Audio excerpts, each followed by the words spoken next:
Okey, kali ni cikgu nak terangkan tentang tuntutan insurans berdeductible melibatkan insurans kenderaan dan juga insurans kesihatan. Okey, kita mulakan dengan insurans kenderaan. Okey, Puan Suhaila telah membeli insurans motor untuk keretanya yang mempunyai peruntukan deductible sebanyak RM300. Sepanjang tempoh insurans tersebut, Puan Suhaila telah mengalami 3 kali kemalangan, iaitu pada bulan Mac, Julai dan Ogos, dan masing-masing sebanyak RM2,800, RM250 dan RM400. Okey, kita lihat sama ada Puan Suhaila boleh membuat tuntutan terhadap kerugian yang dialami atau tidak. Okey, pertama sekali ialah pada bulan Mac. Kerugiannya ialah RM2,800.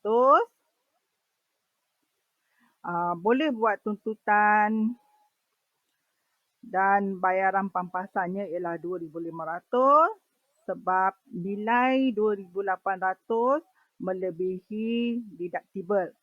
Tetapi tidak boleh mendapat sepenuhnya sebab perlu ditolak dengan deductible dulu barulah boleh mendapat pampasan iaitu sebanyak RM2,500. Okey, pada bulan Julai RM250, kalau kita lihat dia kurang daripada RM300. Maknanya tidak boleh membuat tuntutan ya. Jadi dia kena menggunakan duit sendiri untuk membaiki kerugian tersebut. Okey, yang ketiga pada bulan Ogos ialah RM400. Kalau kita lihat nilainya adalah melebihi daripada deductible iaitu RM300, maka kita boleh buat tuntutan dan bayaran pampasan hanyalah RM100 iaitu selepas dengan ditolak dengan deductible iaitu RM300 ya. Jadi pampasan ialah nilai duit yang kita akan perolehi selepas kerugian itu ditolak dengan deductible. Itu adalah untuk kenderaan bermotor. Dibuat dalam tuntutan dalam setahun ya. Selalunya kita punya insurans ialah untuk setahun. Okey. Dalam insurans motor, pemegang polisi bertanggungjawab menanggung deductible wajib sebanyak RM400 sekiranya kenderaan yang diinsurans itu dipandu oleh individu yang tidak dinamakan dalam polisi. Jadi kena bayar RM400. Okey, individu tersebut perkara kedua lagi di mana menanggung deductible wajib iaitu individu yang tersebut dinamakan dalam polisi tetapi berumur bawah 21 tahun. Maknanya deductible wajib tu ialah RM400. Pemegang lesen memandu sementara L. Okey, jadi maknanya kat sini macam ada dua deductible lah. Satu yang dikenakan oleh insurans dan satu lagi ialah deductible wajib. Dan juga yang keempat ialah pemegang lesen memandu penuh yang kurang daripada 2 tahun. Sekiranya berlaku kemalangan dan kerugian bermaksud sekiranya keempat perkara ini terlibat, maka deductible wajib itu dikenakan sebanyak RM400 dan juga deductible yang dikenakan oleh pihak insurans. Okey. Manakala deductible lain tu ialah yang dikenakan insurans tu ialah bergantunglah kepada budi bicara syarikat insurans lah. Maknanya yang cikgu maksudkanlah yang kita kena tolak 2 kali tu. Jadi wajib dan juga deductible yang dikenakan oleh pihak insurans. Okey, seterusnya ialah insurans kesihatan.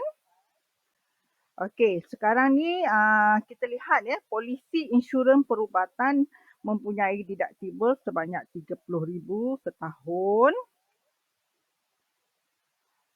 dengan had tahunan bernilai RM300,000.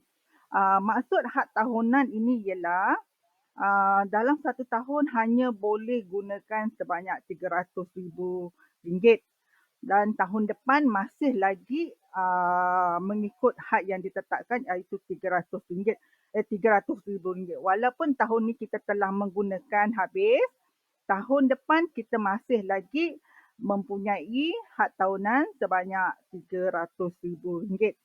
Okey? Okey, pada tahun pertama, pembedahan ialah RM8,000. Pada tahun kedua, dia menggunakan sebanyak RM210,000. Okey, ingat ya, had tahunan ialah RM300,000. Okey, nyatakan jumlah yang perlu ditanggung oleh Sherlyn dan jumlah yang dibayar oleh pihak insurans. Okey, tahun pertama tadi ialah pembedahan appendix yang bernilai RM8,000. Kos rawatan. Dan kos rawatan kita lihat di sini ialah kurang daripada amount deductible iaitu RM30,000. Bermaksud pihak insurans tidak akan keluarkan tanggungan tersebut, iaitu tanggungan tersebut perlu dikeluarkan oleh Sherlyn iaitu sebanyak RM8,000. Jadi kita kena bayar sendirilah. Okey, pada tahun kedua, kos rawatan ialah RM210,000 dan dia masih lagi di bawah limit setahun iaitu RM300,000. Jadi nilai ini juga melebihi amount deductible, maka pihak insurans akan mengeluarkan sebanyak RM210,000 tolak dengan deductible. Itu ialah yang dikeluarkan oleh pihak insurans. Manakala RM30,000 ialah ditanggung oleh Sherlyn sebab RM30,000 itu telah diambil oleh pihak insurans. Jadi untuk pembayaran sebanyak RM210,000, maknanya RM880,000 adalah daripada pihak insurans, manakala RM30,000 daripada Sherlyn.